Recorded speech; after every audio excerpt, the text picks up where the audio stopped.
This channel does not promote any violent, harmful, or illegal activities. All content provided by this channel is meant for an educational purpose only.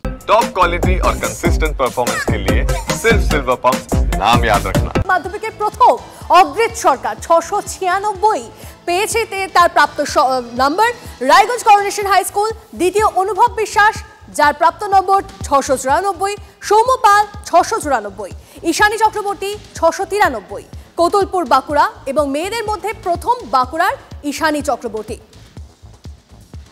আমাদের সঙ্গে এই মুহূর্তে আমরা এক এক করে যোগাযোগ করছি যারা যারা আমাদের সঙ্গে রয়েছেন এই মুহূর্তে।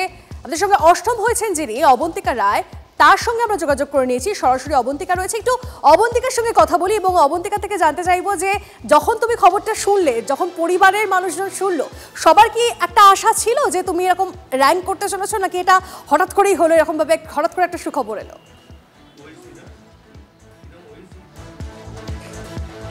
মানে এটা তো মানে এরকম ছিল যে আমি সবার আশা ছিল যে একটা ভালো রেজাল্ট হবে, কিন্তু মানে সত্যি বলতে কি আমি অতটা কিছু আশা করিনি যে আমাকে 1 থেকে 10-এর মধ্যে আসতে হবে বা আমি আসতে পারি। তো আজকে সকালে যখন আমি খবরটা পেলাম তো তখন সত্যি আনন্দ হয়েছে ভীষণ। আর মানে কিন্তু এতটা আমি ভালো রেজাল্ট আশা করেছিলাম অবশ্যই, কিন্তু এতটা ভালোটা মানে আশা করিনি। স্কুলের টিচারদের সঙ্গে কথা হলো, যারা যারা এতদিন ধরে যারা যারা শিক্ষা দিচ্ছেন তোমাকে, যাদের সঙ্গে মানে তাদেরও তো একটা এক্সপেকটেশন ছিল তোমার থেকে? হ্যাঁ, সে তো ছিল। তো হ্যাঁ, কথা হয়েছে। তো মানে এটা সবাই আর কি শুভেচ্ছা জানিয়েছে। অবন্তিকার ফেভারিট সাবজেক্ট কোনটা? আমার ফেভারিট সাবজেক্ট ফিজিক্স।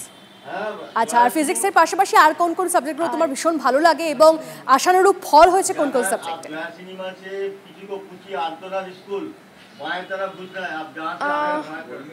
আমার তো ফিজিক্সের পাশাপাশি আমার অঙ্ক, বায়োলজি, ইংলিশ এই সাবজেক্টগুলো খুব ভালো লাগে। তার মানে আগামী দিনে সায়েন্স নিয়ে এগোতে চলেছে কি অবন্তিকা, এবং কি হওয়ার ইচ্ছে রয়েছে ক্যারিয়ারে? হ্যাঁ, আগামী দিনে তো পিওর সায়েন্স নিয়ে এগোবো, সেটা ঠিক। আর ভবিষ্যতে আমার ডাক্তার হওয়ার ইচ্ছা আছে। বেশ, আমি ভীষণ জানতে ইচ্ছে করছে অবন্তিকা তোমার থেকে যে পড়াশোনা তো হয় প্রচুর, কিন্তু পড়াশোনার পাশাপাশি আর কিসে কিসে ইন্টারেস্ট?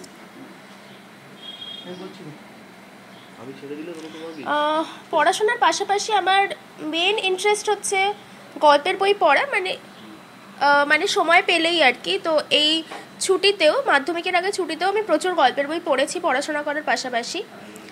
আর তাছাড়া ভালো লাগে বলতে আমার মানে ফ্যামিলির সঙ্গে সময় কাটাতে। আর ফ্যামিলি থেকে যখন সবাই শুনলেন, পরিবারের সদস্যরা সবাই যখন শুনলেন, বিশেষ করে মা বাবা, তাদের মুখের হাসি কতটা চওড়া?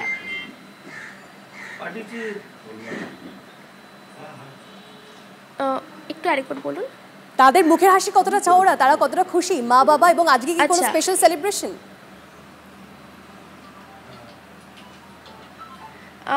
এখনো সেসব কথা তো মানে কিছুই ঠিক নেই।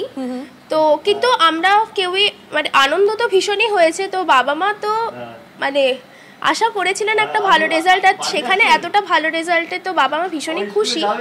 কিন্তু আপাতত এক্ষুনি সেরকম কিছু ঠিক নেই যে মানে আনন্দে গা ভাসিয়ে দেওয়ার সেরকম কোনো ব্যাপার নেই। আচ্ছা অবন্তিকা, আমার জানতে ইচ্ছে করছে এবং আমার মনে হয় আরও অনেকে সবাই তোমার দিকে তাকিয়ে রয়েছে, যারা এরকমভাবে র্যাঙ্ক করেছে মাধ্যমিকে, ফলাফল আজকেই বেরিয়েছে, প্রকাশিত হয়েছে, যারা তোমার থেকে জুনিয়ররা রয়েছে, তাদের জন্য তোমার কি মেসেজ থাকবে? মানে দিনে কতক্ষণ পড়া উচিত, কতক্ষণ কি কি করা উচিত না উচিত, সমস্তটাই তারা সবাই তোমাদের দিকে তাকিয়ে রয়েছে।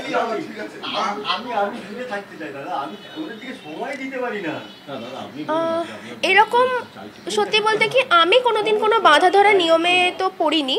আচ্ছা, তো এই ব্যাপারে আমি যেমন মায়ের সাহায্য পেয়েছি, মা বাবার সাহায্য পেয়েছি, সেরকম স্কুলেরও এখানে সাহায্য পেয়েছি। মানে এরকম কোনো ব্যাপার নেই যে আমি মানে 12 ঘন্টা বা 14 ঘন্টা পড়তাম দিনে, আমি কোনোদিন 10 ঘন্টার বেশি পড়িনি। প্লাস মানে গল্পের বই পড়া, তারপর খেলা বোনের সঙ্গে বিকেলবেলা, এগুলো আমার রেগুলার রুটিনের মধ্যেই ছিল। বেশ, অনেক ধন্যবাদ অবন্তিকা, তোমাকে আরো একবার অনেক অনেক শুভেচ্ছা এত ভালো র্যাঙ্ক করার জন্য, এত ভালো রেজাল্ট করার জন্য।